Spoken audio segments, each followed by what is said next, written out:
You know, sometimes a ritual that's supposed to cast out a demon ends up exposing one instead. We're not kicking this off with a story about possession. No, this starts with a confession. A confession about a sin so deep, it literally had to claw its way out of the past, using the voice of a holy woman just to be heard. So, picture this. An exorcism is in full swing. A young woman, Maria, is strapped to a chair. The priest, Father Edmund, is in the middle of the whole rite. But then a voice cuts through the prayers, promising to reveal everything. And it's not coming from Maria. It's coming from the woman in charge of the whole thing, Mother Agnes. Yeah, in this dark, candlelit room, the ceremony was all for Maria, this poor woman whose body had become, well, a battleground. But as the prayers got more intense, it was Mother Agnes, the head of the convent, whose eyes rolled back, whose body started to convulse. A spirit had found a way in, all right, but not to torment. It was there to testify. And here's the truly chilling part. This spirit wasn't confessing its own sins. It was using Mother Agnes to drag a buried history out into the light. A story of absolute betrayal and murder that the church walls themselves had tried to keep secret. A story that started way, way before anyone thought Maria was possessed. So speaking through Mother Agnes, the spirit takes us back about a year. We're in a city church, and there's this young, really charismatic priest, Father Neil. And then there's a singer who had everyone mesmerized during Sunday service, a young woman named Maria. What started as, just admiration, quickly spiraled into a secret, passionate affair. I mean, this is a man who had sworn his life and his body to God, and that vow was completely shattered.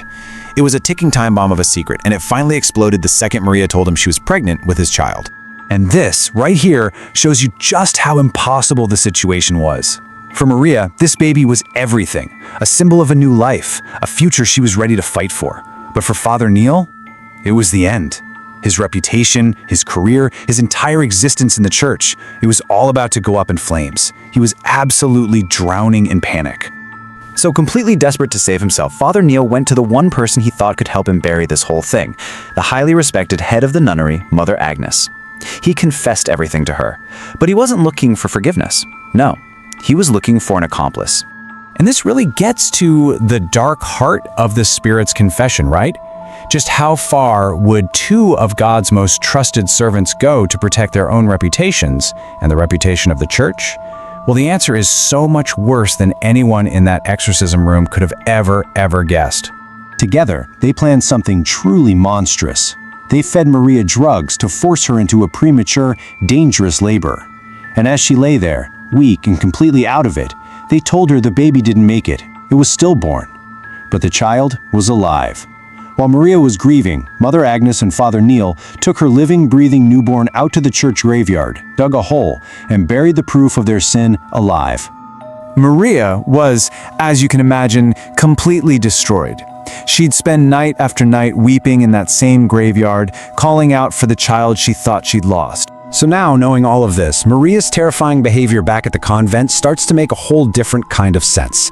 Her body twisting into impossible shapes, all those different voices, that wild animal-like rage. It wasn't just madness. It was the furious spirit of a murdered child screaming a story that nobody else would listen to, fighting its way out of the dirt.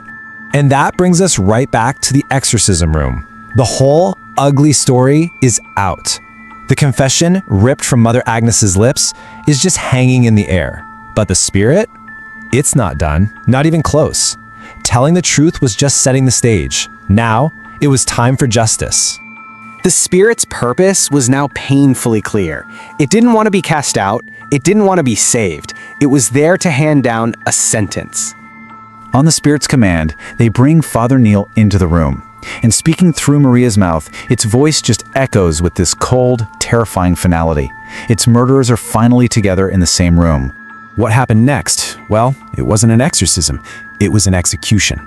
Father Neil and Mother Agnes are lifted off the ground, just floating there, impossibly, in the air. All the candles that had gone out suddenly roar back to life, but the flames, they stretch across the room, wrapping around the two of them and engulfing them completely. There was no prayer, and there was no escape. And in the end, the two of them were gone, burned to ash by a supernatural fire. And then, just as quickly as it all began, the presence vanished. Maria's body just crumpled to the floor, exhausted but alive. The spirit was gone. It had gotten its vengeance. The scandal was so huge that both churches were shut down for good. Monuments to a secret they just couldn't keep. Think about it. Father Edmund showed up that day to cast a demon out of a girl. But this whole story shows us that the real evil wasn't some supernatural being from hell. It was a very human evil, born from fear and from pride. Which really makes you wonder, was this the possession of Maria? Or was it the exorcism of the church itself?